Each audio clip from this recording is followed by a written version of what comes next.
Salut tout le monde, bienvenue dans ce podcast. Aujourd'hui, voix suave, voix sensuelle. On va discuter bande dessinée, on va parler enfance, on va parler de plein de petites choses et surtout de ce qui nous relie ici avec mes invités, Julien Josselin et Cyprien. Bande dessinée, comme vous pouvez le voir actuellement, nous sommes dans la chambre du personnage principal de ma bande dessinée, totalement disponible partout, Axar, dans ton libraire mon frérot, donc va aller la chercher tout de suite maintenant, enfin après avoir consommé ce podcast. On parle de BD, ça a marqué mon enfance, mais une autre chose a marqué mon enfance, ce sont les jeux vidéo. Et ça tombe bien, puisqu'aujourd'hui, c'est un jeu mobile qui est le partenaire de cette vidéo. Honkai Star Rail a été élu le meilleur jeu de 2023 sur Google Play. C'est le tout dernier RPG fantastique et fantasy créé par les créateurs de Genshin Impact. Il y a déjà plus de 100 millions de téléchargements. En plus d'avoir décroché le titre de meilleur jeu mobile sur l'édition 2023 des Games Awards. Le jeu te propose plus de 40 personnages jouables, il y en a pour tous les goûts. Et je trouve ça cool parce que sur tout ce beau monde, ils ont pris le temps sur chaque personnage de développer le lore, leur histoire, etc. Prépare-toi parce que le jeu est très stratégique et les combats sont uniques et il faudra faire face à différents facteurs. Armand, Christophe et Philippe.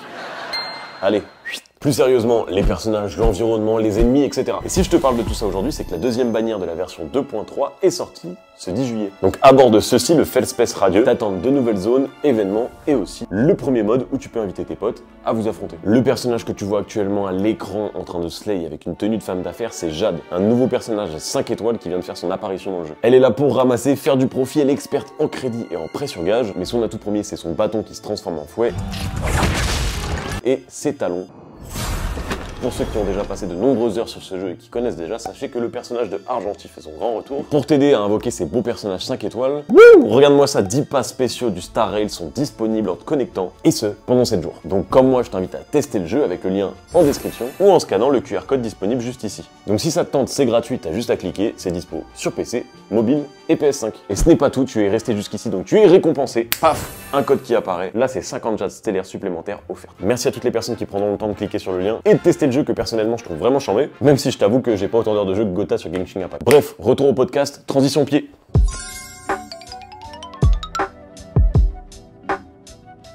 Les gars, merci d'être là. Un grand Merci plaisir pour l'invitation d'être dans de ta vous chambre recevoir. d'ado là. Bah ouais. Il manque l'odeur. Ils faisaient pas un petit spray là d'ado là. Ah non, faut croire, là. Je suis sûr. Ah. C'est plus grand que mon appart étudiant.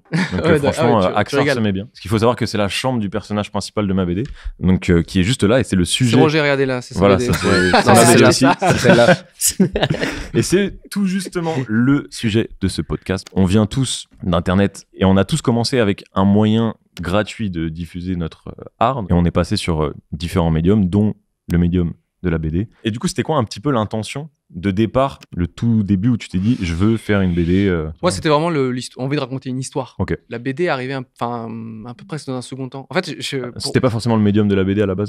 ça arrivait vite, hein, mais en fait, c'est très simple pour Roger. Je regardais Her de Spike ok. Jonze. Pendant que je regardais le film que je trouvais incroyable, je me tapais des barres dans ma tête. Imagine un robot qui arrive dans notre monde et il connaît rien. Donc, il faut tout lui apprendre. Mais imagine, t'arrives un peu chez un mec très immature, donc il apprend que des dingueries, en fait, tu vois. Il apprend rien de trucs très utiles dans la vie. Et en fait, tu vois, j'étais un peu là-dessus à me faire plein de vannes. Alors, c'est bizarre parce que je regardais le film et j'étais fasciné. Et en même temps, j'étais en mode réunion d'écriture tout seul dans ma tête.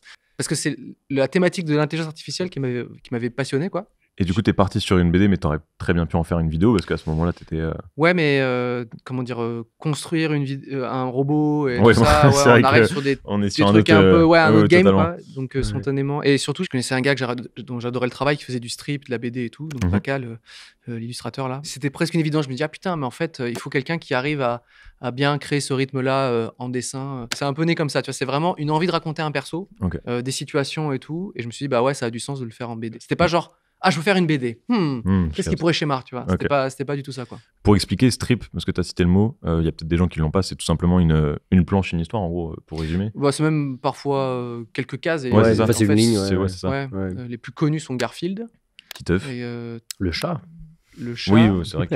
Dès le début, donc, je me tapais des barres en écrivant ces fameux strips, donc ces fameuses petites blagues. Mais par contre, je voulais quand même qu'il y ait des pages qui fassent avancer l'histoire. Ouais, ok. C'est moi, ça me rendait un peu dingue quand même, toutes ces BD, où en gros, Garfield, entre le premier tome, le 6e tome, ou je sais pas quoi, Ouais, bon, c'est le même personnage, t'as il le a chien pas qui évolué. arrive, et ensuite t'as vite fait le chat, ou je sais pas quoi, et les lasagnes, ça devient autre chose. Mais globalement, t'as toujours le même setup et le totalement. même truc, ce qui est Après, très les deux rassurant. sont. Ouais, j'aime bien aussi ça, tu vois. Les oui. deux fonctionnent. Les deux sont Oui. différentes ambiances, quoi, je trouve. Ouais, Totalement. C'est moi- cool aussi d'avoir le truc réconfortant quand t'es gamin, de c'est toujours le même Ouais, personnage, ouais, il t'as grandit raison, pas, tu sais, genre. Non, mais moi, par exemple, dès le début, je voulais qu'il y ait des planches qui fassent avancer vraiment l'histoire. Mhm. Par exemple, c'est genre situation, van, tu vois.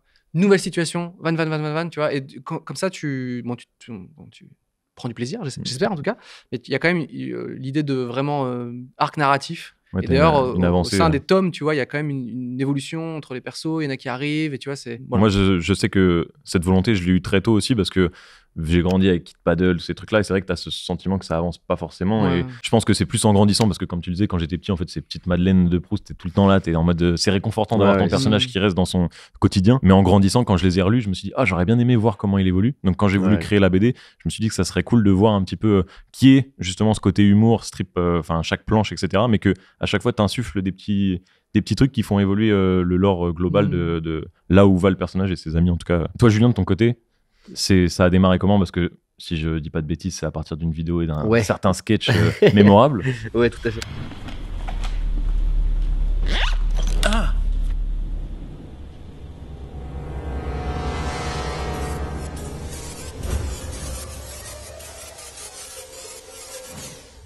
Je n'étais personne, mais maintenant tout a changé.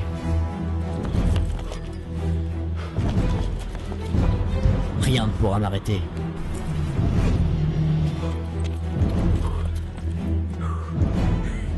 Vraiment rien. Concernant Truth Boy, effectivement, oui, c'est parti d'une vidéo. On faisait une tournée avec Cyprien d'ailleurs à l'époque qui s'appelait le Zapping Amazing. On avait fait une vidéo pour l'occasion. C'est pour ça. On faisait chacun une vidéo dans nos décors respectifs et j'avais fait une vidéo que j'avais coécrite déjà avec Valentin Vincent qui a coécrit la BD avec moi, qui coécrivait toutes mes vidéos à l'époque. À l'origine, ça partait des rumeurs du film Ant-Man. Donc tu vois, ça date. C'était le film n'existait pas encore. Et on faisait des blagues sur le fait que, ok, là, tu vois, ils font carrément le super-héros fourmi, jusqu'où ça peut aller, est-ce qu'on fait le super-héros trousse, tu vois. Et dans la vidéo, on s'amusait à essayer de prendre au sérieux ce super-héros-là, de se dire ça donnerait quoi, Truth Boy vraiment, quoi. Et du coup, on avait créé un concept de portail, un peu à la Portal, tu vois, dans le jeu de Valve. Et on avait fait une bande-annonce premier degré, et c'était un peu resté dans un coin de nos têtes, et on s'était dit, bon, peut-être un jour, on s'amusera à faire un mini-épisode ou un truc, et un peu, tu vois, comme vous, je pense, on avait toujours un peu les réflexes vidéo, en fait, parce que forcément, on vient de là, quoi, tu vois. Et en fait, justement, on se retrouvait à se confronter à comment on va produire ce truc-là, ça va être trop cher, il y a trop de super pouvoirs. Ouais, à l'origine, on s'était dit peut-être une mini-série, un truc, et régulièrement, on essayait d'y réfléchir, parce qu'en plus, à l'époque, après. Si je peux me permettre, un super-héros trousse, ça va pas te coûter trop cher, tu vois. Ouais, mais vu qu'on a envie de faire des vrais super pouvoirs, des vrais trucs, les effets spéciaux, tout de suite. Ouais, parce que je me souviens dans la vidéo, à un moment, il l'ouvre, il met le poing, il tape quelqu'un à travers le portail. C'est ça, j'avais fait à l'arrache, moi, des petits FX, tu vois, comme je pouvais et tout, mais pour poser un peu l'univers. Pile poil au même moment, en fait, il y a Glénat qui nous avait contacté, nous avait dit est-ce que vous avez des idées? Et on s'était dit mais en fait les super-héros tout ça vient de la BD, est-ce qu'on fait pas une boucle qui se boucle? Être édité chez Glénat, c'est stylé quand même. Ah, quand même. Ouais, on s'en avait beaucoup de chance, c'est un éditeur de fou. C'est eux qui sont venus vers toi en plus. Et vers vous, du coup. alors à l'époque on devait être chez Dupuis, finalement l'édition était compliquée, donc on a discuté finalement après avec Glénat qui a tout de suite compris le délire et tout, donc finalement on a bossé avec eux. Et puis je trouve que ça colle bien avec la maison. Ouais, c'est ça, on a un côté teen BD pour ados qui correspond très bien. T'as quand même un univers graphique qui est très comics en vrai. Ouais, on a un mélange comics manga qui est vraiment hybride. En fait, une fois qu'on a réalisé qu'en fait c'était beaucoup plus simple de faire la BD de Truth Boy et beaucoup plus jubilatoire pour nous aussi en tant que scénariste, parce que je pense que c'est pour ça aussi il y a beaucoup de gens qui sont surpris souvent que les créatifs qui viennent d'internet font de la BD, parce qu'il y en a quand même eu pas mal d'exemples. La réponse elle est toute simple, c'est juste que on est frustré en termes de budget, quoi, en termes d'économie. Sur internet on est tous en autonomie et forcément très vite on est limité par notre budget et on a envie de faire des trucs plus ambitieux, alors que du dessin, tu vois, c'est même plus compliqué et plus chiant souvent pour le dessinateur de faire un vélo, qui est un peu l'angoisse, tu vois, de beaucoup de dessinateurs, que faire un dragon. Il va dire ouais, je te fais un dragon avec plaisir, tu vois. Parce que moi j'entendais que c'était les mains qui étaient dures à dessiner au début, il faut apprendre à dessiner les mains, etc. Mais ah ouais, non, le vélo et le cheval. J'aurais jamais pensé. Ils ont leur némésis surprenant, les dessinateurs. Nous, Grelin, ils disaient dès qu'on mettait un vélo, ils disaient putain les gars, faites chier. Tu peux pas mettre un scooter à la place. Non mais oui, voilà. Tu sais, les rayons, les trucs, il y a plein de trucs chiants. Et voilà, et faire un dragon ou faire un mec qui a des super pouvoirs et tout, c'est au contraire, c'est pas forcément le truc le plus compliqué. C'est la première fois où quand j'ai développé une histoire, je me suis pas dit quelle est la meilleure histoire que je peux faire avec le budget qu'on a. C'est juste quelle est la meilleure histoire qu'on peut faire avec ce pitch-là, quoi. Tu vois. À la limite, tu as une limite de nombre de pages, parce que les pages, ça passe assez vite, et puis tu peux pas non plus faire trop de pages, sinon tu prends ton dessinateur pour 4 ans de sa vie. Donc tu as cette limite-là, plus de durée de ce que tu peux raconter, mais sinon, en vrai, c'est surtout quelle est la meilleure histoire possible avec ce pitch-là, qui te confronte très vite à tes erreurs aussi. Ça, c'est le problème. T'aurais pas fait ce sketch? T'aurais poussé le délire jusque-là ou... en vrai, sans le sketch, c'est sûr, ça n'existe pas, parce que l'idée, elle vient vraiment on a fait la bande-annonce et on a trouvé sa gaulerie. Et du coup, on y a pensé, et les gens nous en reparlaient régulièrement aussi. Donc, on s'est dit, bon, ça fait pas marrer que nous, ce truc. Et surtout, ce qui nous faisait rire, c'était de prendre au sérieux un truc très con. C'était pas de faire une énième parodie, même si évidemment, il y a un ton un peu léger de temps en temps, mais il y a quand même un vrai super vilain, tu vois, qui s'appelle l'effaceur, qui efface les gens, parce qu'en fait, toute la trousse est magique et il y a plein de super pouvoirs. Et donc, ils ont tous récupéré des pouvoirs de la trousse, tu vois. Quand tu présentes un projet à un éditeur, tu lui envoies un dossier en fait. Ouais, une presse. Et toi, tu as balancé un trailer. Vidéo. En fait. Ouais, j'ai vu la vidéo. J'ai Tu fait dis, ça. il a ça posé peut une donner en trousse. film derrière, en adaptation. Tu vois. Le rendez-vous, c'est t'as ça. posé une trousse, tu l'as ouvert, tu fais vous avez l'histoire à l'intérieur. Ouais, mais non, en plus, après, on a fait une bande-annonce animée pour faire la promotion de la BD. Donc, on a bouclé la boucle. Ok. On a refait la bande-annonce carrément, Trousse Boy. Ah, Où on avait Donald Regnault qui nous faisait une voix et tout. Incroyable. C'était dingue, quoi. Ça faisait vraiment une ambiance vraiment animée, quoi. D'ailleurs, je développe une autre BD là, tout seul pour le coup, que j'ai trop tout seul. bien. Ouais, qui est un 120 pages. Donc, c'est pour le coup, c'est Ouais. 2 fois Trousse Boy. Et toujours chez Glénat, parce que je suis très cool, très bien chez eux. Donc, ouais, j'ai beaucoup de chance. Ouais. Je peux regarder Allez, ça vas-y. y est ou pas? Parce que Fais-toi plaisir. j'ai l'impression de gâcher le décor. Mais... Tu l'as présenté à des éditeurs ta Alors, BD, en du coup fait, à la base, moi, j'étais, tu vois, comme la plupart des artistes dans le rap que j'écoute, ouais, je suis indépendant, nique les labels, vive l'indépendance. Et en fait, au bout d'un moment, je me suis dit, je vais peut-être être limité pour la distribution. En fait, tu vois, je commençais à évoluer en fait sur le processus créatif. J'avais déjà peut-être 40% de la bande dessinée de plus ou moins finie quand je me suis dit, tiens, il serait peut-être temps d'aller voir des éditeurs. Putain, je suis dans la BD là. Je exactement. commence la BD, Page je commence 1, dedans là. Exactement. T'es déjà dans le... Je suis dans le décor de la BD, putain. T'as un moment où il y a 3 gars qui font des podcasts là, tu vois. Putain, j'espère. J'attends la mise en abîme. Non, c'est Justin au dessin, malheureusement, n'est pas aussi rapide. Mais moi, j'avais un peu ce truc-là aussi de. Tu vois, je vous expliquais avant, je faisais des clips et que j'ai commencé YouTube en parlant un peu de musique, en faisant des sortes de podcasts. On m'a tout de suite dit non, fais un livre un peu où tu parles de la vie de tel artiste, où tu reviens sur tel courant de la musique, etc. C'est un truc qui me reste en tête quand même, mais que je ferai peut-être plus tard. Ouais. Mais là, sur l'instant T, moi, je venais avec un projet de BD, donc il me proposait 50 000 trucs. Tant pis, je le fais en indé, on voit où ça mène. Et au final, j'ai été approché après par Link Digital Spirit. Je sais pas si tu vois. Non, je vois pas. C'est, on va dire, un éditeur 2.0. En fait, il fonctionne souvent avec un système de précommande D'accord. pour un peu jauger. Mais je savais pas comment sonder les gens qui me suivent sur un projet comme celui-ci, tu vois. Et au final, on a fait une précommande. Et c'est comme ça que ça a commencé, tu vois. Ça me rappelle un éditeur, j'avais envoyé, donc j'ai fait un petit dossier pour Roger quand même, parce que les éditeurs à l'époque, j'en connaissais assez peu, et tu vois, je suis vraiment... J'ai vraiment fait la démarche un peu simple. C'est un monde que tu découvres. En vrai. Moi, je sais que j'avais personne pour me conseiller, donc j'y suis allé un peu à l'aveugle, quoi. C'est bon, j'ai trouvé mon personnage préféré. Et Lequel un éditeur qui m'avait dit ok le robot, mais on aimerait bien faire les aventures de Cyprien en BD, tu vois. Je fais ah ouais non, effectivement on va pas bosser ensemble. c'est compliqué. Je paierais quand même cher pour voir ce que ça donnerait. Les aventures de Cyprien. Ouais, je pense que demander à une IA en 2 secondes c'est torché. Ah oui, ça peut... T'as fait du participatif toi sur ta BD? Non, nous on a été full à l'ancienne. À l'ancienne. Ouais, je crois que ça m'a pas traversé. Mais c'est assez récent. Moi non plus, ça m'avait pas traversé l'esprit, et c'est eux qui me l'ont proposé. Moi au début, je voulais vraiment plus faire de la précommande parce que ça allait bien avec l'esthétique, parce que il y a beaucoup de références au rap, etc. Et souvent, il y a beaucoup d'artistes qui vont faire des précommandes avant la sortie officielle de leur projet. Je trouvais que c'était cool dans l'esthétique d'avoir un truc comme ça. Ils bossaient beaucoup avec Kiss Kiss. Pour faire vraiment des campagnes, chose avec laquelle j'étais un peu moins à l'aise, même à 2 jours de la sortie, j'étais en non, je préfère précommande, mais j'étais quand même plus rassuré, ceux qui géraient derrière tout le SAV, tout le truc, etc. Donc je me suis dit bon, je me décharge d'un truc, je me focus sur le créatif, et en vrai c'était cool. Je me suis rendu compte aussi de la limite de ce que ça permet de générer. C'est quand même assez compliqué pour les illustrateurs, pour les auteurs, etc. Surtout que nous on a quand même la chance d'avoir ce truc d'être suivi par des gens, mais quand je me suis dit quelqu'un qui arrive comme ça dans le milieu, c'est un milieu dans tous les cas qui est, mais comme le livre, qui est pas évident. Moi j'en discute beaucoup avec des auteurs, mais aussi avec des maisons d'édition, tu vois. Et en fait depuis je dirais 20 ans, tu vois, tout a beaucoup évolué. Aujourd'hui une BD sur 2 vendue en France, c'est un manga. Ouais, c'est vrai. Donc même si on se disait il se vend autant de BD qu'avant, dis-toi que la moitié des auteurs il y a moitié moins d'auteurs lus, on va dire. Mais en plus de ça, mine de rien, les ventes ont quand même chuté. Enfin, c'est quand même un objet culturel qui s'offre ou se lit un peu moins, tu vois. Bon, moi j'en achète toujours autant. Ma frénésie ne s'arrête pas. Aussi, ça se démocratise un peu les manières de dessiner, les outils numériques, les manières de raconter les histoires, les manières même de les imprimer, etc. En fait, il y a plein de gens qui se lancent. Et en fait, il y a beaucoup plus d'auteurs de BD qu'il y a 20 ans, 30 ans, 40 ans. Tu vois. Avant, c'était genre quelques-uns qui étaient auteurs de BD, et ils le faisaient, ils avaient leur licence, ça cartonnait. Oui, c'est sûr que ça ne marche pas forcément. Et là, aujourd'hui, le nombre d'auteurs de BD a explosé, tu vois, c'est vraiment exponentiel. Et en fait, l'offre est devenue très grande, ce qui fait que ça a précarisé le métier d'auteur de BD. Parce que, tu vois, on va dire qu'il y a eu beaucoup plus de BD, beaucoup plus de variétés, etc. Mais au final, moins de ventes par auteur. Je pète un peu l'ambiance avec ça, mais non, mais je crois que c'est important de se dire c'est pas parce que tu sors une BD que c'est bon, ça va schémar et tout. Non, loin de là. C'est un métier qui est assez précaire et qui ont des droits à défendre. Mais c'est aussi un peu la responsabilité des éditeurs qui, parfois, acceptent un peu trop de projets en mode ouais, on en lance plein de petits, etc. Mais le truc, c'est que ça envoie des signaux un peu trop optimistes parfois aux gens. En mode, c'est bon, j'ai un éditeur, j'ai un tu vois. éditeur, ça va réussir, ça va marcher. Ce que j'ai compris en discutant avec les différents éditeurs aussi, c'est qu'il n'y a quand même pas de recette vraiment. Il y a souvent des surprises.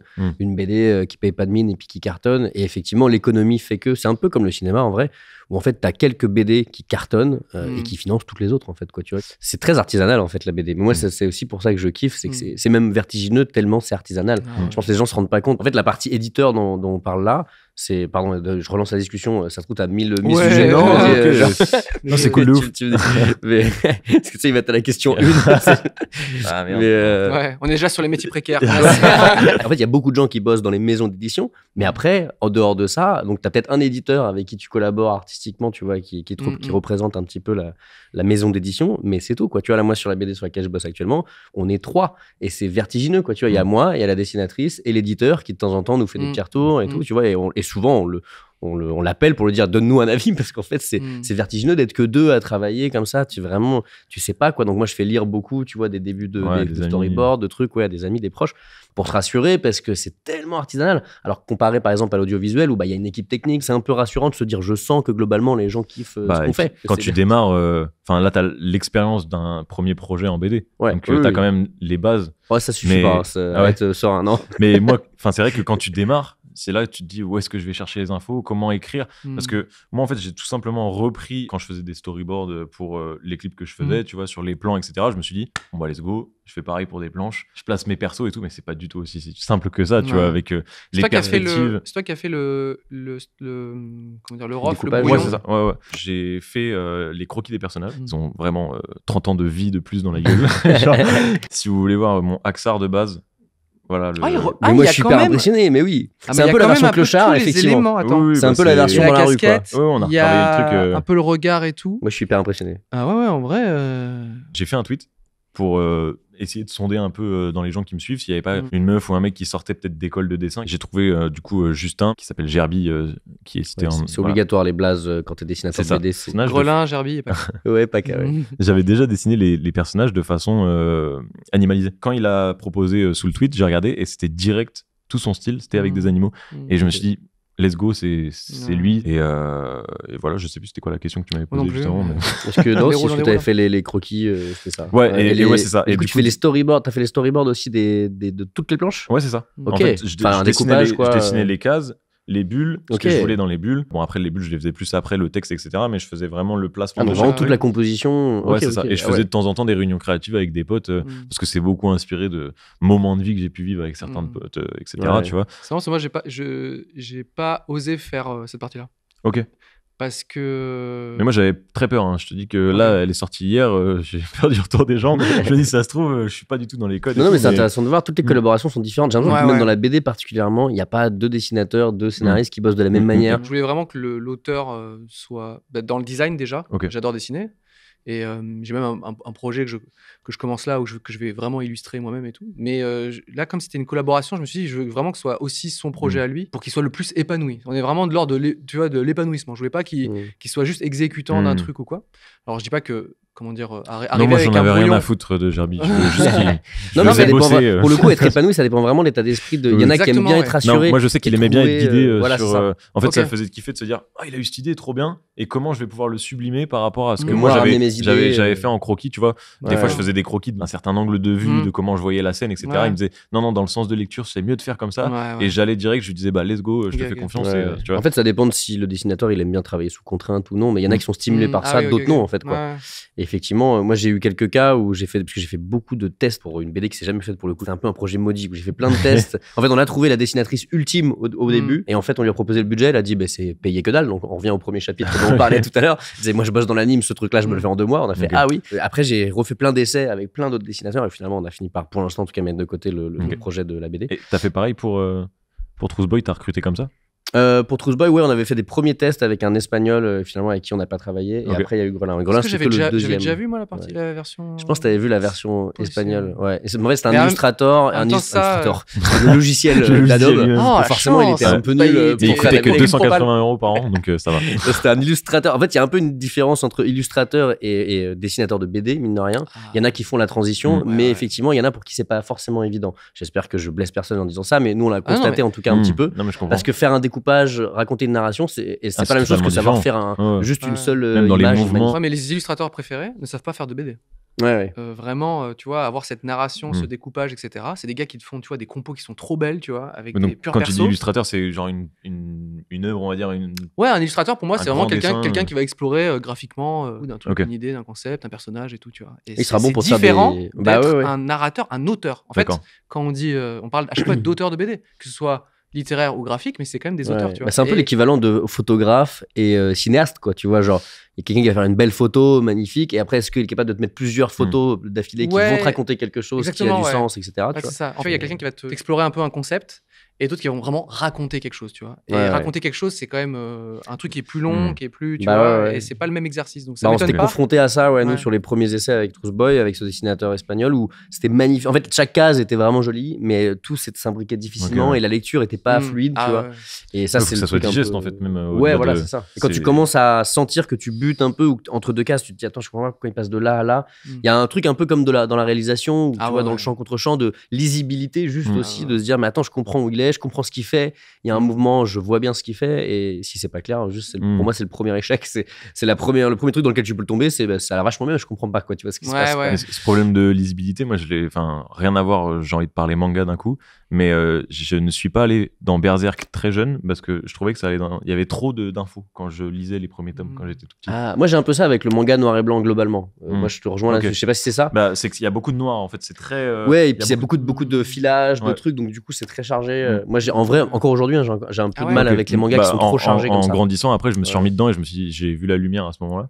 Mais quand j'étais plus jeune, j'avais ce. Après, c'est possible que les premiers tomes de Berserk soient un peu moins bien narrés quand même, tu vois. C'est possible. C'était un peu brut, tu vois. Ils voulaient juste dessiner des armures et tout. Et après, dès qu'il y avait le propos, tu vois. La clarté, moi, c'est même dans tous mes autres projets, le fait que je veux que quand je transmette une idée, un truc, une vanne ou n'importe quoi, il faut que ce soit limpide. Il ne faut pas qu'on se dise.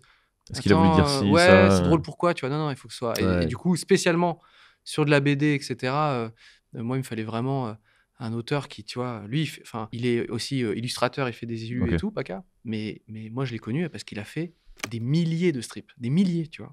Vraiment, comment dire, avoir ces trucs de plusieurs cases, de plusieurs trucs, etc. Il te les tombe, tu vois.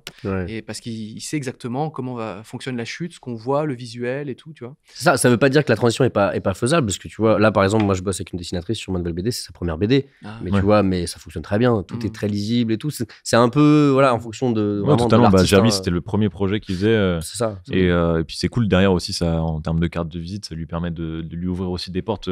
Je sais qu'il a un projet. Il est payé en visibilité, c'est pour ça. Voilà, exactement. Donc, allez le suivre sur Instagram. Horrible.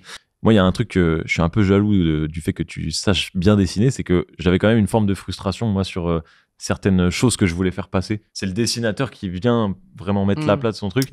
Et moi, je me suis dit, putain, j'aurais bien aimé savoir dessiner ce truc-là ou tout ça. Et en termes de liberté de création, ça doit être quand même kiffant de pouvoir dessiner tout de A à Z. Moi, j'ai pas du tout dessiné, tu vois, par exemple. C'est vraiment, je lui ai dit, tu fais les designs, on a choisi ensemble parmi ces designs. Et parfois, je dirigeais un peu sur le découpage, mais je sais que lui, dans tous les cas, il savait très bien le faire. Je voulais qu'il soit vraiment libre, tu vois, qu'il y ait un truc comme ça. Mais t'as raison de le dire que parfois, il y a des gars qui, tu vois, aussi ça dépend. Après, tous les autres persos, c'est quand même lui qui a apporté gravement sa patte sur l'esthétique et tout, et ça a amélioré grandement tout le design de cette petite équipe. Mais j'ai quand même senti une petite forme de frustration aussi, parce que tu vois, le dessin que j'avais fait, il avait quand même un côté un peu plus grunge, et je pense que c'est le ton. Enfin, moi, je suis un gros fan, par exemple, de Mutafukas, des trucs comme ça. Je voulais peut-être un ton peut-être moins enfantin sur la bande dessinée, et au final, après réflexion, moi, ma volonté, c'était un peu c'est très pompeux, mais de marquer un petit peu des plus jeunes, comme j'ai pu, moi j'ai lu Titeuf, Kid Paddle, etc. Ça me faisait kiffer de me dire peut-être que ça pourrait arriver dans les mains d'un petit et qui grandisse avec ça. Donc je me suis dit c'est cool aussi d'avoir un ton un peu plus, pas lisse, mais plus enfantin. Et surtout pour moi, le look qu'il a là c'est dans le tome 10, quoi. Ouais, voilà, c'est ça. Là, je vois marqué tome 1, donc peut-être qu'à la fin, plus ça va, plus ça va devenir un peu dark. Je voulais me faire kiffer parce qu'en fait, à la fin de ce tome, tu vois, en mode avec ses potes. Et je voulais faire peut-être pas un tome 2 ou 3, mais que en fait l'évolution elle aille un peu sur un BoJack Horseman où le mec il a un succès, soit un succès pas réussi et du coup il est tout le temps sur ça, il reste focus dessus. Soit là ça se voit que toi dans le futur il est fauché, là. Ça se voit quoi qu'il est à la rue. Mais voilà un peu. Attends, parce que tu penses que début tome 2? Je sais pas. Je suis même pas spoil encore sur la... Spoilez pas, moi j'ai même pas lu le premier là. Je suis encore sur la réflexion, mais... Parce que c'est ça la mission du premier. Bon, en tant que scénariste, commencer avec un flop, c'est génial. Ah ouais? Ah bah ouais, c'est trop bien parce qu'il y a tous ces espoirs, ces trucs, il est obligé de se reconstruire là-dessus. Et oui, tu reconnectes un peu avec le personnage tout de suite. Parce que ou alors, il s'éloigne de ses potes. Pour moi, c'est les arcs narratifs que je vois. Oui, bah, c'est vrai que sinon, en fait, si ça marche trop, pour moi, tu tombes dans le pattern, dans les trucs de geekery de scénariste. Moi, je peux en parler pendant 1000 ans, donc je vais m'arrêter. Mais tu rentres pour moi dans le problème Matrix 2. Moi, je décroche totalement avec Neo dans Matrix 2 parce qu'il est trop fort. C'est déjà Superman en fait. Tu vois. À la fin du 1, il devient Superman. Évidemment, c'est trop cool que ça se termine comme ça. Pour ça que au début du 2, il y a juste un méchant plus balèze, mais t'es en mode bon, il est fort en fait. Donc c'est pour ça que s'éloigner de ses potes, enfin tu vois ce que je veux dire. Il faut que Spider-Man 2.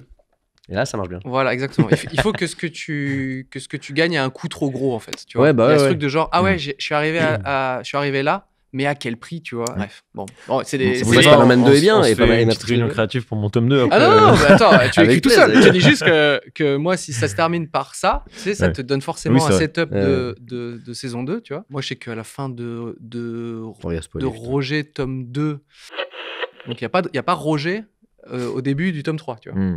Et en tout cas, on ne sait pas comment il va revenir, etc. Tu vois. Et pour moi, je sais que scénaristiquement, enfin, un petit climax, un petit cliffhanger comme ça, il faut au contraire que ça te serve pour reconstruire une nouvelle histoire intéressante par la suite. Tu vois. C'est vrai qu'on a du mal des fois à faire souffrir nos personnages, alors qu'en fait, c'est ça qui crée l'histoire, quoi. Ouais, c'est ça. Mais on est attaché. Trop bien. Ouais, t'es attaché, et tu te dis on va pas aller forcément là-dedans ou t'as l'impression que c'est trop dur, mais en fait, si c'est dur, ça va être émouvant, quoi.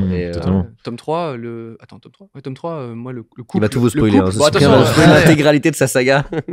Ça se voit dès le tome 1. Ils sont déjà en train de... Ouais, dans le tome 3, ils se séparent vraiment. Et du coup, enfin, tu vois, je trouve que scénaristiquement, c'est hyper fort, tu vois. Et les deux meurent du cancer, et donc du coup, Roger est obligé vraiment là de trouver des solutions. C'est Roger et... Tout seul. Roger tout seul. Et en vrai, ce serait super triste, putain. Juste Roger. Roger sans ses humains. Juste Roger sans ses yeux. Tu aimerais faire combien de tomes? Tu sais un peu où tu vas? Je sais pas trop. Quand il y a écrit tome 1, normalement, ça doit être... j'avoue. Mais moi, j'ai pas la réponse. Je savais que j'allais faire un deuxième tome. Je savais pas si j'allais faire un troisième, un quatrième. En sortant ça, c'est l'éditeur, il m'a dit, mais mets tome 1 quand même. Je suis en mode, mais je sais pas où je vais et tout. Il m'a dit, mais si, tu vas voir ça, tu vas le sortir, tu vas vouloir commencer à écrire un deuxième, etc. Et là, je commence tout juste à avoir plein de brouillons, de sketchs de ce que j'ai envie de faire. Je sais que dans la musique, on a souvent ce truc de l'album d'après. C'est toujours toute une remise en question, etc. Je crois qu'il y a une malédiction du 4e album, je crois. Donc là, j'ai un peu de temps, j'ai un peu de marge. Les histoires sont souvent en 3 actes, donc en 3 histoires. Donc tome 1, tome 2, tome 3. Et après 4, il faut vraiment renouveler le truc. Scénaristiquement, ça peut avoir du sens. On m'a expliqué une théorie, la théorie du triangle. Alors, je sais pas si vous la connaissez, mais... Les 4 côtés du triangle. Non, mais en gros, que ton tome 1, c'est là pour pas... Enfin, ou ton album 1, on va dire, c'est pour poser vraiment toute la carte de visite de ce que tu es capable de faire en termes de couleurs, de palettes, etc.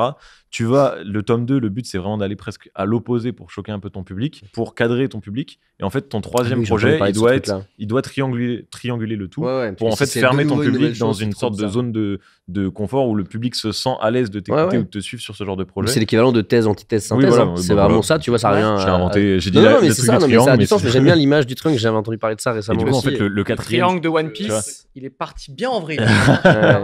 Mais du coup, le 4e, en fait, tu dois réussir à le centrer dans ce triangle-là. J'ai la sensation, si tu continues la forme géométrique, pour moi, que tu dois partir à refaire un triangle, mais plus grand au-dessus. Tu vois, c'est-à-dire qu'en fait, tu gardes la même forme, tu lances une nouvelle forme, mais qui n'est pas hyper parti dans un délire de triangle. Je sais pas. Regarde, on l'a perdu là. Si, ça me parle de fou. Il parle scénario. Donc, et après, il parle triangle. Tu utilises Pythagore, Thalès, et puis voilà, tu fais le 4e album. Tu peux. Après, ça va du côté large pour le 4e. Mais en sortant ces projets-là, est-ce que vous avez eu une limite ou quelque chose qui vous a bloqué dans le processus créatif? La patience. Non, c'est ça. C'est ça aussi que tu veux dire. Là, un peu de rigueur. Il y a à peu près presque 300 strips dans un Roger. Il faut les tomber, hein. Écrit 250 blagues, tu vois. Après, j'avais créé un carcan qui était assez carré. Nouvelle situation, je sais pas combien de pages. Nouvelle situation, je sais pas combien de pages et tout, tu vois. Mais du coup, ça allait tant que j'avais des nouvelles situations et que j'avais mes personnages qui étaient forts, tu vois. Je rajoutais juste... Moi, je suis pas du genre à créer 12 milliards de persos. Okay. Tu vois, il y en a que 3 sur la couverture. C'est hyper simple. Et après, il y a des petits personnages qui sont obligatoires de rajouter et qui pour moi sont hyper importants pour l'histoire. T'avais signé pour un nombre de pages et après tu t'es dit en fait ça fait beaucoup, c'est ça quoi? Parce que t'aurais pu signer pour moins. Ouais, mais je savais que je voulais pas. En fait, si tu regardes, c'est la BD la plus petite en taille, tu vois. Oui, en Mais la nombre de plus pages, épaisse. Et ouais, elle c'est est plus épais. légèrement plus haute parce que on a de la place pour mettre au moins 3 lignes de strip, tu vois. Donc, Ah oui, c'est vrai que tes strips, elles sont pas carrées, elles sont plus... Exactement. Ouais. Et En 9/16e. Ouais, tu vois, c'est ça. c'est une vanne, 2 vannes, 3 vannes. Enfin, tu vois ce que je veux dire, C'est des verticaux, ça y va, quoi. verticales. Et après, t'as quelques pages. Là, on s'en rend pas compte, mais c'est l'histoire qui avance sur quelques pages. Et on y retourne, bam, bam, bam, bam. Ouais. Et je crois qu'il y a un petit échec du tome 1 où, en gros, un peu comme toi, on a mis 1 page et demie de recherche et tout. C'était juste pour combler. Donc, peut-être qu'on l'a terminé un peu trop tôt. Et surtout, à la fin, elle était un peu rushée en termes de place aussi et de pages. Bref, les délais. Pour moi, les délais, je vais pas te mentir que... J'ai eu un peu cette frustration sur la fin où en fait, j'ai avancé, on va dire, 40% de la BD avant d'aller vers l'éditeur. Ouais. Et en fait, j'étais, ça va, j'ai le temps. Mais en fait, l'éditeur, à partir du moment où je suis allé avec lui, ça s'est accéléré x10. Donc il y avait, ok, faut une date, faut ci, faut ça. Ouais. Et en fait, quand t'es pas dans le stress d'une date, tu sais, t'avances petit à petit et tu te rends pas compte de ces 40%, ils ont quand même mis un certain temps à se faire. Ouais. Et les 60 restants, on a dû quand même bien accélérer. Ouais. Et j'avoue avoir une petite forme de frustration sur l'esthétique de certaines planches où on a perdu ce côté crayonné qu'il avait fait. En fait, lui, il faisait vraiment, Justin, à la base, il dessinait vraiment au crayon, on scannait, il refaisait. Il y a certaines planches qui ont dû être faites direct numériquement. Okay. Donc, c'est plus sur ça où j'ai une petite forme de frustration. Bah alors après, ça peut, moi j'ai un peu le parcours opposé, si ça peut te rassurer, tu vois, c'est que nous, Truth Boy, ça a été très très long pour des questions de. Alors, on a changé d'éditeur, on en parlait tout à l'heure. Après, on a eu en gros des emplois du temps qui n'étaient pas compatibles entre soit le dessinateur, soit moi ou Valentin, parce qu'on est 2 auteurs. Donc, du coup, ça s'est reporté. Vous n'avez pas tout écrit à la base, non? Si. En fait, quand on a signé, on a écrit toute l'histoire assez rapidement et en vrai, on est parti sur un bon rythme, tu vois, comme toi. Okay. Et après, voilà, les aléas de l'emploi du temps, en gros, on fait que. Et il y a eu le confinement aussi entre temps, enfin plein de trucs. Au bout d'un moment, tu passes ton temps à tout le temps remettre en question ton histoire, à tout le temps vouloir la rechanger, la retransformer, parce que quand ça fait 2-3 ans que tu as écrit la première version de l'histoire, tu dis, mais ça me correspond plus du tout. Donc tu refais une passe, etc. Et donc au final, moi, je trouve qu'il vaut mieux, tu gagnes à être spontané le plus possible. Spontané, certes, il restera toujours des erreurs de toute façon et c'est toujours frustrant.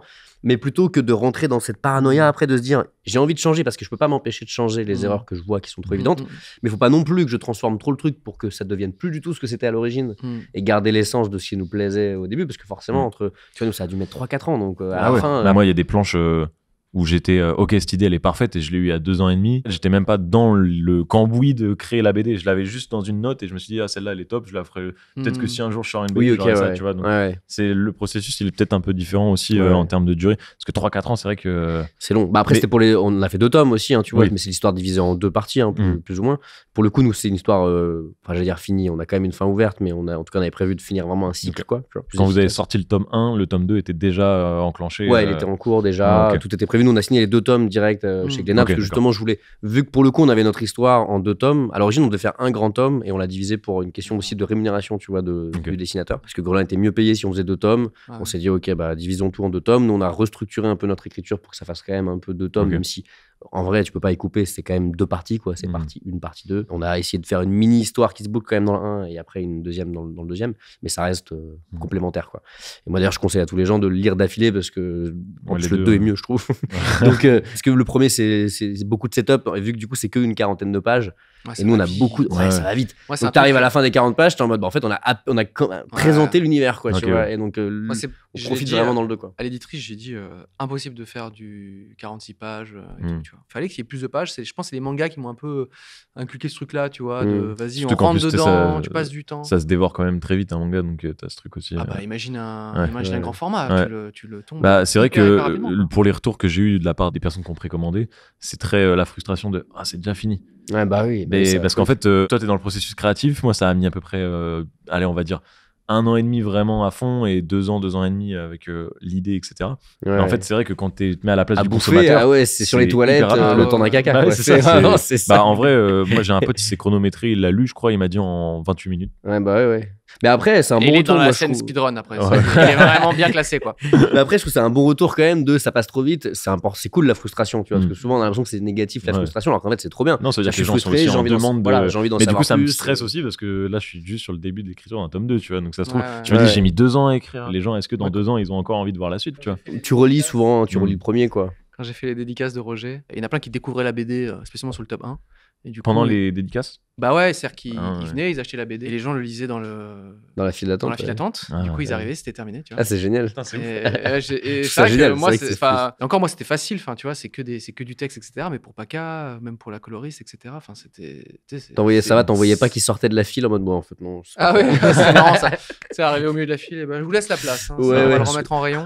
C'est ça, je l'ai pas bipé encore. Mais Mais moi, tu sais que moi, je suis vraiment, je pense comme beaucoup, mais le gamin assis dans les rayons BD à lire ouais, pendant c'est que les parents normal, font les ça. courses et Ouais. tout. les bons rachou, Ouais. quoi. Ils sont à qui Exactement. ces tomes-là Pour Ils sont à qui À moi. C'est les tiens Moi, ça, je Si, si. lui ai emmené. Non, il Non, me je lui ai l'a emmené. Ouais, Ah, ok, j'ai ok, emmené ok. dédicacé. J'ai Il vu y en qu'il a y un avait plus des cool que dédicaces l'autre, dedans. Ouais, j'ai Ouais. ramené dédicacé. Du coup, je dirais pas qui je préfère entre les deux, mais il y en a- Pour l'instant, il y en a un qui est dédicacé. Il y en a un l'autre qui est non. dédicacé. Encore une fois, je fais le parallèle avec le fait que moi, sur mes contenus, je parlais musique surtout à la base. Et souvent, les artistes, ils parlent de la frustration de tu fais de la musique et les gens la découvrent un an et demi après avec tout le process Ah, de faut trouver ta DA visuelle, Hmm. les CD, les trucs. Et en fait, je me rends compte de cette frustration en fait. Et ça doit être encore pire pour un artiste parce que tu te livres personnellement sur certains trucs. Hmm. Bah, c'est pour ça que c'est essentiel, je trouve, de. Là, moi, du coup, tu vois, j'essaie d'aller dans cette deuxième BD, même si, enfin, c'est une troisième, parce qu'il y a 2 tomes de Truth Boy, mais avec juste en essayant de tirer les leçons qu'on a tirées en faisant Truth Boy, tu vois, notamment si c'est long, etc. et tout. Et moi, j'ai l'impression que le truc le plus important, c'est que si, au fond, tu racontes cette histoire pour une bonne raison, parce qu'il y a un truc, un sujet qui te tient à cœur et tout, ça peut être vraiment un détail, un truc, mais qui te tient, où tu te dis, j'ai envie que cette BD elle existe pour cette raison-là, c'est le truc auquel tu pourras te raccrocher tout du long, si ça dure 4 ans, si c'est très long, et à la fin, tu sais plus trop, parce que faut un t'as- truc universel un peu qui te... Et surtout perso, quoi, qui te catch, touche ouais, toi, et exactement. puis il y a de grandes chances que ce truc-là touche d'autres gens aussi, hein. C'est un peu classique de dire ça, mais en tout cas, c'est... on travaille sur des projets audiovisuels, donc films, séries, etc. Tu vois. Ouais, voilà. Mec, t'as une conviction et il faut qu'elle te dure pendant 5 ans. Ah, mais, Ouais. mais sur les films, ça doit être encore pire en fait. Du coup, moi, je suis comme pour la Truth Boy à peu musique, près, c'est mais- pareil, ouais, Oui. tu vois. Non, mais c'est genre, Mais ouais. t'as un truc et il faut que ça te tienne en haleine pendant des années, des années, des années. Et pire, il faut que même que le processus te plaise, parce que le film n'existera peut-être jamais. Ouais. Parce que dans cette industrie, il y a plein de C'est- scénarios qui se font ouais. jamais. Donc il faut que le processus... Faire un c'est deuxième comme si tu podcast faisais avec une tout le truc qu'on BD. n'a pas fait. Non, mais c'est ça, mais c'est même pire que la BD, parce que la BD, si t'as signé, tu vois, Mm. tu sais qu'elle va exister, il y a de grandes chances, à moins qu'il y ait une erreur, c'est très très rare. Alors qu'un film, t'es en train, en fait, de faire un scénario. Et après, est-ce que le scénario deviendra un film? Ça, c'est encore autre chose. Ouais. Et parce que tu peux être, même si t'es payé par une société pour écrire un scénario, ok, se trouve, ça il s'arrêtera verra peut-être jamais là. le- ouais. Donc faut prendre du plaisir à juste écrire et à explorer pour Ça, se dire, c'est bah, fou, j'écrirai mieux la fois d'après. Faut vraiment kiffer ce que tu proposes parce que quand tu vois certains artistes comme là, il y a SCH qui a sorti du coup le 3e opus d'une trilogie. Hmm. Genre dans la musique, ça veut dire le premier opus, je sais pas de quelle date c'est, Mm. il y a quand même plusieurs années en arrière. Donc ça veut dire qu'à ce moment-là, quand tu crées ton truc, faut que tu penses tout le process jusqu'à 3e projet musical. C'est Ouais, oh, t'inquiète, il improvise aussi. SCH, Oui, je pense, hein. hein. Ouais. Je Le S, suppose. à mon avis, pareil, il est forcément en impro. Oui, Mais c'est oui. ce qui est trop bien, c'est quand t'as pas l'impression que c'en est, quoi. ouais. Et tu dis, putain, c'est carré et tout depuis le Mm. début. Mm. Tu vois Après, tu vois la différence. Il y avait l'idée directrice, c'est qu'il avait forcément son idée de Bah oui. directrice, son truc. La dernière trilogie Star Wars est une bonne démonstration de ah non, en fait, ils avaient rien prévu, en fait. Ah, en fait, ils étaient en impro. Là, ça se voit, tu vois. Genre, là, c'était full J'ai impro. jamais trop regardé Star Wars.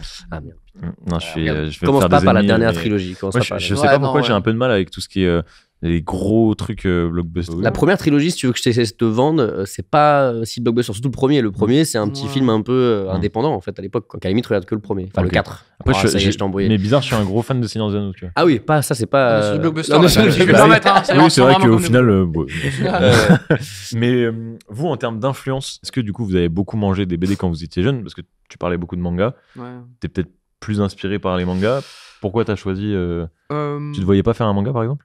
Bah non, parce que c'était. Enfin, en fait, je savais que j'étais capable d'écrire du strip parce Mm. que dans mon quotidien déjà sur YouTube, je Oui, faisais c'est vrai des que t'as petites cette, vannes, ouais, des ouais. petits trucs, et après c'était des propos parfois un peu plus longs et tout. Mm. Tu vois. Et donc du coup, c'était un compromis de ce genre-là, tu vois. Manga, Après, je trouve que dans l'esthétique des c'est- personnages, on ressent un peu quand même une influence. Ah oui, Paca, lui, il est très.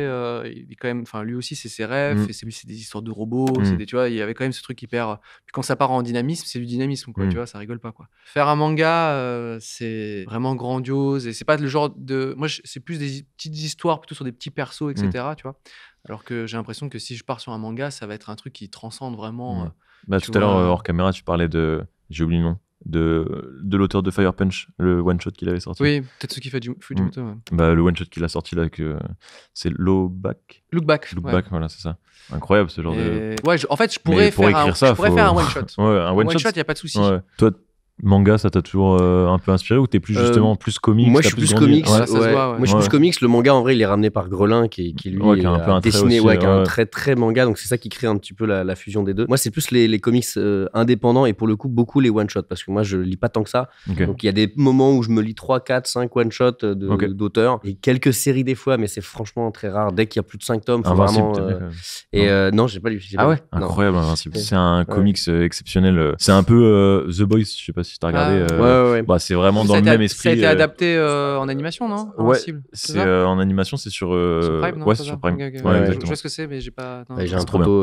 C'est bien, tu me rappelles qu'il faut que peut-être que je lise, parce que j'ai un poteau qui fait que de me spammer. C'est le meilleur truc que j'ai lu ces derniers temps. Ouais. Et non, moi, c'est beaucoup de one shot. Moi, j'aimais bien aller chercher les petits trucs d'auteurs parmi les grosses boîtes, quoi. Tu vois, genre t'as beaucoup de grosses boîtes de comics ricains où ils ont des petits one shot avec des petits auteurs qui tentent des trucs et tout. Et moi, j'aimais bien aller lire ces trucs-là. Je lisais pas les gros DC, Marvel et tout, parce qu'en plus, moi, c'est trop vertigineux. Il y a trop de sagas. Je sais même pas par où commencer et tout. Et ça correspond un peu à notre écriture avec Valentin, où nous, on a vraiment l'écriture long métrage en tête. Donc, Truth Boy, au final, on l'a écrit comme un film, tu vois. On l'a écrit comme un film divisé en 2 parties. Donc, moi, j'aime bien retrouver cette fibre-là un peu cinématographique dans ce que je lis aussi. Donc, c'est pour ça que les one-shots, ça trop bien, quoi. Puis en plus, tu te les bouffais, c'est bon, t'as eu toute l'histoire en entier. Tu peux te le relire une autre fois. Tu peux le filer à un pote direct aussi. Ça, je trouve ça trop cool. Lis-le, pareil, l'histoire, elle est terminée. Je crois que j'aime pas être déçu. Et c'est pour ça que je regarde de moins en moins de séries aussi télé. C'est le problème aussi des sagas, quoi. C'est qu'après, tu remets en jeu ton affect pour le truc. Et je trouve qu'à partir du moment où t'es déçu, j'ai l'impression que ça gâche tout ce qui existait avant. Donc, c'est toujours un peu, c'est dur, quoi, de garder une série longue d'intérêt et tout. Ouais, c'est ça. Et j'ai toujours l'impression, alors que c'est faux, si j'ai kiffé les 3 premiers tomes et que le 4 il est pas terrible, j'ai quand même kiffé les 3 premiers tomes, tu vois, mais j'ai quand même toujours l'illusion que ça vient me gâcher un peu le truc. Note, ouais, c'est ça, c'est bête. Mais ça, après, c'est moi, peut-être que je suis trop. J'aime bien les trucs ronds, j'aime bien quand ça se termine. C'est pour ça que j'ai lâché un peu One Piece, perso. Aïe, c'est lâché. Eux, là, leur triangle, je sais pas comment il ressemble, mais. Non, mais en fait, le seul truc qui me rattache, parce que c'est le truc Madeleine de Proust de l'enfance, donc j'ai envie de savoir, mais suivre assidûment, je suis plus trop dedans, quoi. Ouais, l'animation, par contre, c'est un truc qui me ferait tellement kiffer. Mais pareil, là, on parlait de moyens. Alors, je sais pas combien ça coûte. Moi, mon dessin animé, donc j'ai adapté ma série audio il y a de ça quelques années pour ma chaîne YouTube. Ça a coûté 500 000 € pour 10 épisodes de 10 minutes. Ok, ouais, c'est ce que j'avais en tête, c'est à peu près 50 000 € par épisode, quoi. Le projet n'est pas rentable, vous imaginez bien. Un demi-million, non. Et par contre, pour la suite, là, on est en train de faire des circuits plus classiques. Donc, avec vraiment des diffuseurs. Quand on va enfin, j'espère bientôt, lancer la saison 2, je ne serai pas à perte. Waouh. Mais il y a plein de projets comme ça où, en fait, c'est avec les différents projets au fur et à mesure que tu te rentabilises. Je sais que je discutais avec Big Flo de ça par rapport à leur festival, Rose Festival. Il m'a dit on pense être rentable à partir de la 4e ou 5e édition, quoi. En gros, si t'es rentable, mais pour pouvoir penser à du bénéfice, etc., pour aller plus loin, il faut vraiment du temps, quoi. C'est des trucs que tu fais souvent pour te faire kiffer, et t'essaies de pas perdre trop d'argent dans le lot, et au moins ça existe, et tu aussi t'explores aussi, t'explores d'autres médiums en tant qu'artiste aussi, tu t'exprimes différemment. C'est bien de remettre un peu la passion au centre des choses, et forcément t'as envie de faire les choses rentables et pas tout ça, pas te mettre dans le rouge. Mais parfois, malheureusement, la passion, elle transcende tout ça et tu te retrouves dans des guet-apens de budget. Mais par contre. Puis surtout quand t'as ce truc de passionné, t'as envie toujours de faire plus. Tu vois, là, sur ta BD, t'as fait un truc. Là, on est dans le showroom. Ouais, bah j'ai essayé de faire ça. Les peluches. Les peluches, j'avoue, c'est très stylé. Mais en fait, c'est le truc dont je suis le plus jaloux, je crois. Putain, il est trop stylé d'avoir les petits. Mais en fait, le truc, c'est que, tu vois, je disais ce truc de grandir avec une bande dessinée. C'est pas prévu pour l'instant d'avoir des enfants. Mais ce truc de. Il grandit avec le personnage que j'ai créé et en plus ça peut être potentiellement son doudou. Tu vois, la peluche, moi ça me fait trop kiffer. Je l'ai vu un peu comme ça au début, tu vois. Attends, mais toi, c'est un super objet. J'en ai eu une trousse, elle est géniale, je dors avec. Ah oui, moi j'ai une vraie. C'est vrai, tu dors, j'apprends. Et on peut ranger des gros trucs dans cette trousse. Mais oui, j'ai la vraie. Nous, on avait fait faire la vraie trousse magique, enfin la vraie, celle qui ressemble avec plein de trucs écrits dessus et tout. Il a pas perdu beaucoup d'argent, si je puis me permettre. Non, en termes de budget, ça allait. Mais j'ai une vidéo, tu parlais d'enfance, ça me bute de rire, c'est pourquoi ça me fait penser à ça. Mais François Descraques qui m'a envoyé une vidéo de son enfant qui préfère ma BD à celle de son daron, quoi, tu vois. Et la vidéo est sublimée. T'aimes bien le Visiteur du futur? Ouais, mais Truth Boy, tu vois. C'est ça, je pense que c'est ma meilleure réussite professionnelle. C'est-tu. Demain, je fais la première dédicace, donc la première rencontre avec le public. Je sais pas si toi, t'as fait des dédicaces un petit peu ou pas? Ouais, un petit peu. Parce que t'en parlais tout à l'heure. Je trouve que d'avoir une BD et de pouvoir enfin rencontrer les gens, tu sais, c'est un support parfait. Ouais. C'est un petit moment, tu vois, c'est juste tu échanges de petits mots, etc. Et puis les gens, en fait, moi, il y a plein de gens qui sont tellement sympas et qui cherchent justement l'occasion de pouvoir pouvoir échanger ça, avec ça toi. donne un prétexte, en fait. Ça donne un très bon prétexte d'échanger. Voilà. C'est carré, c'est pour ça. Et de casser un petit peu le malaise cringe du début où juste les gens ils ont envie d'échanger avec toi. Là, il y a un sujet de discussion. En fait, j'ai lu ta BD, t'en as pensé quoi? Qu'est-ce que t'as aimé? Je suis totalement d'accord. Je pense que pour le coup, pour nous qui venons vraiment d'internet, où on a souvent envie de créer ce lien, mais des deux côtés, les gens qui te regardent comme toi, tu sais pas par quelle boule prendre et comment discuter, donc ça donne du small talk un peu qui est pas évident à gérer. Parce que des fois, tu croises des gens dans la rue, et puis en fait, ils ont même pas de sujet, mais ils sont juste ça. contents. Ils veulent juste te dire un petit fait beau. Ouais, il fait beau. C'est pas ton plus grand fan normalement. Non. Tu vois, s'il te dit ça, c'est pas non plus le gars avec qui. Tu vois, oui, j'ai pas pris le meilleur exemple. De malade. Hein. Sinon, il sait très bien ce qu'il va réaliser. Mais non, mais et je pense que du coup, pour nous artistes qui venons vraiment d'internet, c'est justement une super opportunité, quoi. Moi, quand nous on avait fait le DVD des Dissociés, tu vois, le film qu'on a fait sur YouTube, ça n'avait aucun sens. C'était le DVD était déjà mort à l'époque, quoi. Mais juste on se disait, ça fait un objet. Et les gens, il y a quand même des geeks comme nous qui aiment bien avoir le CD chez eux, quoi. Voir sa petite discuter, BD quoi. dans des bibliothèques, tu vois. Ça, j'ai pas encore vu. Juste, je suis même pas encore allé en magasin pour l'avoir. Ok. Et ce truc-là, moi, c'est vraiment. Tu sais, j'arrive pas encore à me rendre compte de. Ça y est, elle est dispo partout. Ouais. C'est vrai que dans une bibliothèque, entre deux trucs que tu connais, t'es en mode waouh. Pour le tome 3, c'était malheureusement fin au début de confinement. Par contre, il y avait des librairies qui étaient ouvertes. Okay. Du coup, j'avais fait tout le tour des librairies de Paris. J'ai pris mon vélo et pendant. Trop bien. Je suis rentré dedans. J'en ai dédicacé plusieurs. Une dizaine. Parfois, ils m'attendaient, ils avaient déjà les 10. Je les remets en rayon, tu vois. Et c'est vrai que c'est assez cool de voir. Puis même encore aujourd'hui, tu vois, je le vois dans des rayons, des trucs. Je le vois dans des photos. Des gens je vois des photos d'autres bibliothèques, etc. Et je vois qu'il y a ma BD dedans. Et tout. Moi, j'ai un kink très très bizarre qui n'est pas encore arrivé. J'ai envie de le trouver dans un cache express ou un truc comme ça. Et tu sais, ça paraît négatif, mais en vrai, je trouve ça trop cool parce que c'est un peu le truc, c'est quand t'es fauché et tout, t'achètes tes BD là, tu vois, genre. Et j'ai envie de le voir avec la petite étiquette à 1 euro ou 2, quoi, tu sais, vas-y, tu vois, genre. Je crois que c'est Léopold qui l'avait. Attends, c'est qui a trouvé sa BD comme ça? Moi, en vrai, j'ai hâte, quoi. Tu sais, ça paraît. c'est humiliant, mais en fait, non, je trouve ça trop stylé. Je le truc pas Léopold, mais plus par quelqu'un d'autre. Moi, je suis un peu un digger de ce genre de magasin. J'aime bien aller chercher des petits trucs. Ah non, mais c'est peut-être Davy qui avait vu sa BD dédicacée pour son ex et qui. Ah, mais attends, t'as raison, je connais cette histoire. Et qui avait vu sa BD. C'était la dédicace de son ex. Ça, c'était quand même un délire. Attends, j'ai pas. Genre, c'était l'ex qui avait ramené le truc avec l'Express. Parce que ça se voyait, c'était la dédicace qui était là pour son ex. C'est exceptionnel. C'était quand même cultissime. Donc, je crois qu'il y a moyen de trouver. Oui, effectivement. Oui, c'est sûr, t'en trouves des d'occasion. Ah non, Léopold, c'était qu'il avait cherché le nom de sa BD sur le Bon Coin, il voyait qu'elle était vendue vraiment pas très cher. Il me semble que c'est ça, tu vois. Je peux pas me moquer parce que ça doit être au même prix aujourd'hui, tu vois. Mais non, mais tu sais, tu te balades. Moi, j'adore les week-ends, je fais des vides-greniers tout le temps. J'aime trop aller dans les vides-greniers et tout. J'achète rien, je regarde, je suis là, je kiffe. T'as une vie mais palpitante. Ouais, moi c'est génial. C'est pour ça que je viens vivre à Paris. Là, faut me stimuler un peu. Il y a le décor qui tombe là. Ça y est, merde. On a perdu une photo. Non, c'est une photo. Calmez-vous. Je me suis un peu emballé. Effectivement, le décor qui tombe. Ça prenait feu derrière moi. J'ai eu peur. C'est une photo. Pardon, la formulation était pas bonne. Mais ouais, du coup, demain. Donc là, moi, c'est vrai que j'ai même pas expliqué aux gens qui regardent et qui écoutent pas justement seulement le podcast. Là, on est dans le lieu du pop-up que j'organise qui a lieu le 8 juin, donc demain. Et première dédicace pour ma part, donc on va voir. Hein. Trop bien. Tu le fais ici, la dédicace. Et après, tu vas faire aussi dans des ouais, alors j'ai juste tournées des libraires. Ouais, bah vu que je viens de Angers, premier libraire, ça sera à Angers. Je pense que je vais quand même aller dans des plus grosses enseignes, dans des grosses villes, mais je vais voir. J'ai pas envie de faire non plus 50 000. Alors, je vais te raconter la première dédicace de ma vie ever. Ok, vas-y, let's go. Qui m'a plutôt marqué. C'était dans le positif ou... Ah bah tu vas vite comprendre. C'était à la foire du livre. Alors, tu vas me dire, c'est quoi la foire du livre? Et c'est un salon à Bruxelles. Okay. Et c'était vraiment la première dédicace prévue. On me dit, voilà, c'est un salon, il y a plein d'autres auteurs, et il n'y a pas que de la BD, je crois, mais bon, bref. Et je rejoins un coin Dupuis qui avait leur truc, tu vois. J'arrive, il y avait un monde de malades. Je l'avais annoncé plusieurs jours avant et tout, tu vois. Il y avait des milliers de personnes qui étaient venues juste pour la dédicace. Ok.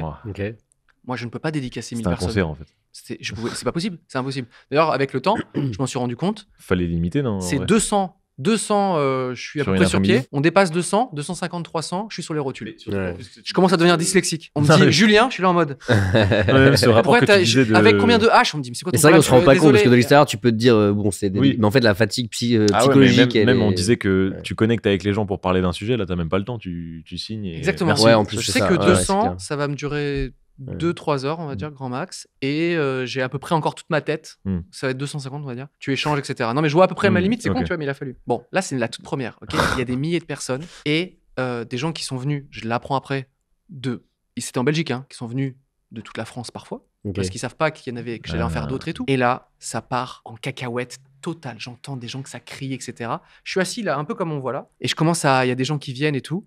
Ils disent on peut faire une photo, oui, non. Et puis en fait, t'as les gens de Dupuis qui commencent à voir, c'est pas leur faute du tout, hein, mais qui commencent à voir qu'il y a de plus en plus de monde, c'est être ingérable. Ils disent non, il y a pas le temps pour les photos, etc. Tu vois, et parce que t'es obligé d'être pour comment dire, diriger autant de gens et tout ça, et pour que ça se passe bien, t'es obligé d'être directif, etc. L'ambiance commençait à être horrible, tu vois. Pour moi aussi. C'est l'usine, quoi. C'était stressant de voir tous ces gens-là et tout. Donc, on avait dit 2 heures, par exemple, tu vois. Donc, j'ai fait les 2 heures. J'ai dû faire 150 personnes, etc. Parce que c'était pas en mode. Le canal carpien, là, il est. Tu t'appelles, tu vois. Enzo, hop là, flap, tu vois. C'était pas ça, tu vois. J'étais obligé de dire oui, salut, ça va, tu viens d'où, je sais pas quoi, tu vois.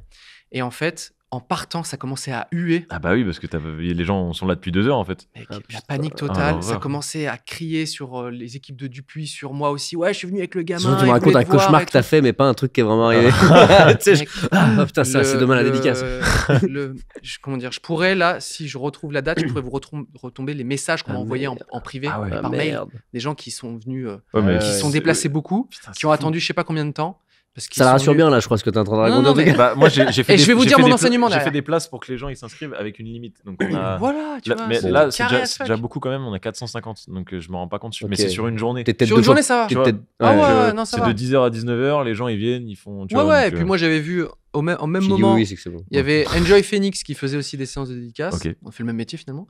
Et elle en faisait genre beaucoup plus que moi. Donc après, je pense que c'est une question d'endurance et de trucs et tout. Moi, j'avoue, au bout d'un moment, elle faisait à deux mains en fait. Ouais, peut-être. Je suis dans le train pour rentrer à Paname et tout. Là, je suis déconfit, mais vraiment de cette journée de merde et tout. Et là, je me suis dit, mais attends, ça s'est mal passé, ça a hué à la fin et tout. C'est quoi cette embrouille? Et là, surtout que tu viens avec plein de positivité au début, tu dis, je vais rencontrer les gens. Totalement. Tout le monde. Et là, je commence à recevoir les mails. Ouais, on est venu de Lyon, on a traversé toute la France, on est arrivé en Belgique, on a attendu pendant des heures et des heures. Dupuis nous a demandé que les dédicaces soient uniquement des BD qu'on achetait sur place. Parce que du coup, les gens l'avaient acheté. Ils étaient venus avec leur BD. On leur a dit non. Acheter une BD sur place. Enfin, tu vois, plein de petits choix de merde comme ça qui font que l'expérience était catastrophique, tu vois. Et on a revu toute la copie. Je dédicace sur des manches debout. Petit tricks. Non, mais c'est vrai. Parce que, en fait, la photo est aussi importante. La rencontre est aussi importante que la dédicace. En termes de... Manche debout. J'arrive, on fait la photo, la petite dédicace en même temps. Hein, Comment on appelle ça? Non, mais si. Manche debout, je sais pas. Table haute, pardon, autant pour moi. Excuse-moi, oui, manche debout, ça fait un petit peu trop la cantoche, quoi. La cantoche entreprise. Tu prends une cacahuète. Et j'annonçais le matin même la dédicace de l'après-midi. Ok. Je disais pas 3 jours avant, au fait, je suis là. Comme ça, flash mob. Comme ça, ouais, non, mais c'est un peu ça. Et en fait, figure-toi que ça ramenait juste les 200 personnes, les trucs, tu vois. Bien. Et ceux qui étaient en plus, on leur disait, vous pouvez être dans la file, mais c'est possible qu'en fait, c'est refusé. Et du coup, il y a des gens qui disent, bon, bah, je prends pas le risque. Et d'autres qui disent, non, mais je préfère attendre, ça se trouve, je l'aurai ma dédicace. Donc en fait, il y avait que des gens d'éther, tu vois. Et eux, quand ils arrivent à la fin, t'es obligé de leur dire oui. Donc en fait, les 200 sont transformés en 250. Mais en fait, tout s'est très très bien passé. Bref, je dis ça si tu fais une petite, tu vois, des petites rencontres, des petits trucs. Bon, n'allez pas aux dédicaces d'Axar. Ça sera plus simple. Vous avez vu la galère que c'est là. Non, mais ça m'a vraiment trop mal, tu vois. Et au final, de tout un peu masteriser et tout, maintenant, on est. Non, mais je vous dis la pire, comme ça, au moins, je vous le dis, j'en suis encore marqué aujourd'hui, tu vois. C'était tellement. Non, mais c'est sûr que c'est frustrant parce qu'en plus, tu te sens responsable et tout le monde est frustré des deux côtés. C'est moi qui ai annoncé longtemps avant, tu sais, sur tous mes réseaux, genre ma dédicace, elle sera là. Et en fait, c'était plein de mauvais signaux. Toi, t'as des bons souvenirs de dédicaces? T'en as fait un peu, du coup? Ouais. Pas tant, en vrai, pas tant. Mais à chaque fois, c'était cool. Et moi, je kiffe, comme tu disais, le prétexte. C'est voilà, c'est le prétexte, tu discutes avec les gens. Et en fait, les discussions sont plus fluides. Donc, en fait, même pour nous en tant qu'artistes, elles sont agréables parce que moi, en fait, j'ai des questions à leur poser. En fait, quel est ton personnage préféré? Est-ce que t'as bien aimé? Est-ce qu'il y a même des fois, je disais, dis-moi s'il y a un truc négatif, un truc que t'as moins aimé, un moment que t'as pas compris. En fait, moi, j'ai envie d'avoir des retours aussi. Tu vois, pour le coup, on revient au côté scénariste un peu geek du truc, quoi. Mais bah là, totalement. Moi, je pense surtout pour vu que je suis dans le process d'écriture d'un tome 2, je trouve ça enrichissant justement d'avoir le retour direct des gens sur ça. Donc pressé. Et je pense qu'on va finir là-dessus. Merci beaucoup. Merde, t'as pas fait toutes les questions là. Bah si, en vrai, je pense. Je crois que je m'étais fait des petites notes. C'est quoi ta couleur préférée? Enfin, après, c'est des questions qui sont pas passionnantes. Hein. Non, ça va. Je pense que j'ai abordé tous les sujets que je voulais aborder. Pour le coup, moi, c'est peut-être un truc qu'on n'a pas abordé et que je peux très rapidement aborder. Moi, c'est un des médiums que je kiffe le plus parce qu'en fait, c'est un des seuls où je sais pas si toi t'as ressenti ça, où je suis un peu spectateur de ce que j'écris. Oui, totalement. Parce qu'en fait, tu redécouvres à travers le prisme de quelqu'un d'autre. L'objet dans les mains. Même quand t'as l'objet. On va dire ce qu'on veut. C'est une petite dinguerie. Moi, la première fois que j'ai eu le tome, ça m'a fait. Ah ouais, moi j'ai. Tu sais, tu reçois le carton comme ça et genre j'ai souri comme un gosse. Et en fait, ça m'a procuré un truc de comme quand j'ouvrais les cadeaux quand j'étais enfant. En mode, ouah, tu sais, je m'émerveille devant un truc que j'ai créé. Donc en fait, tu te spoiles rien en vrai. Enfin, tu sais déjà le contenant. Ouais, mais en fait, de le découvrir dans les mains et tout ça, c'est pas du tout pareil que. Et puis c'est pas toi qui a collé les pages, c'est pas toi qui a. Tu vois ce que je veux dire, tu découvres un truc qui a été fabriqué concrètement par d'autres gens. Mais oui, non mais j'avais même pas tilté ça. Ce que je veux dire, c'est que si c'était toi qui collais les pages, tu ferais bon bah voilà, l'objet il est fini. Tu vois, si tu te dis bah évidemment j'ai collé toutes les pages, j'ai mis le petit vernis sélectif que Cyprien n'a pas d'ailleurs. Allez, ça va, connard. J'ai un niveau de teubé assez élevé. Quand je lis Roger, je l'ai relu il y a pas si longtemps, je rigole comme un teubé. C'est moi qui ai écrit, qui ai supervisé, etc. Non mais c'est bien parce que le tome 1 il a quoi, 7 ans? C'est mon humour. Non mais à un moment t'es fidèle à toi-même, tu vois. Il y a quand même un peu de temps depuis que tu l'as écrit en vrai. Sur le tome 1. C'est sorti quand? Je pense que c'était décembre 2015. C'est fou. Ouais, ça fait très longtemps. C'est trop mignon. Bientôt 10 ans. Beau. C'est trop beau. Moi, tu vas repartir avec la une tortue, là, celle-ci, cette case-là, pour l'instant, c'est ma préf. Tu sais que c'est une ref, ça. J'ai calé plein de refs à chaque fois. C'est quand Spider-Man il s'inscrit pour faire son combat de catch. Et bah, t'as une dame qui prend l'inscription. Et c'est c'est vraiment cette image-là. Il y a plein de petits trucs où je me suis fait kiffer. Koala que j'ai kiffé aussi. Ouais, lui, il me plaît bien aussi. Le petit koala geek, là. C'est bon. Déjà, les deux là m'ont donné envie de lire la BD. Bah, ça me fait plaisir. Je vais vous filer tout ça de toute façon. Avec plaisir, j'osais pas demander. J'ai déjà reçu. J'osais pas demander, mais je suis chaud. Et bah, j'ai fait, je crois, quasiment l'outro il y a 10 minutes. Ouais, désolé, je suis un connard, j'ai relancé. Fallait pas, ouais. Non, mais ça me fait plaisir de fou. Et merci beaucoup d'être venu sur ce podcast et sur la chaîne. Et ça me fait trop plaisir de vous avoir. Et donc, n'hésitez pas à aller continuer d'aller dévorer tous ces tomes-là en librairie. Privilégier les libraires indépendants, c'est toujours plus cool. Et voilà. Hein. Ah ouais, bah merde pour le parcours d'Axar. Bah ouais, merci beaucoup. Ton projet de BD, tu peux peut-être en dire plus ou c'est vraiment la genèse Ouais, là on est vraiment en train de le fabriquer, donc ça sort peut-être l'année prochaine, voire celle d'après. Donc c'est vraiment en cours, mais ça sera chez Glénat. C'est un petit conte pour un peu plus enfant. Je rajeunis l'âge encore, et c'est vraiment un conte. Ouais. Cyprien, une petite BD, un truc. Non, mais je bosse sur un mauvais guide du Japon en ce moment. Voilà. Ok. Trop bien. C'est un guide illustré. Donc il y a du dessin. Et il y a du dessin. Pays dans lequel je ne suis jamais allé, mais que je rêve de visiter. Donc et que je vais dessiner cette fois-ci. La différence de PACA, c'est moi qui vais faire les dessins. Ok. Je vais m'y coller. Chambé. Et bah sur ce, portez-vous bien. Merci beaucoup d'avoir regardé. Bye bye, à bientôt. Posez un petit like, et puis voilà. Bisous. Non, c'est elle la large. Ah, bisous. Là. C'est celle-là, juste là. Ciao. Bien évidemment, on remercie Honkai Star Rail de m'avoir accompagné sur cette vidéo. Je vous rappelle que vous pouvez télécharger le jeu gratuitement en passant via le lien dans la description ou avec ce QR code juste ici où vous pouvez obtenir 50 jats stellaires en utilisant le code qui s'affiche sur votre écran.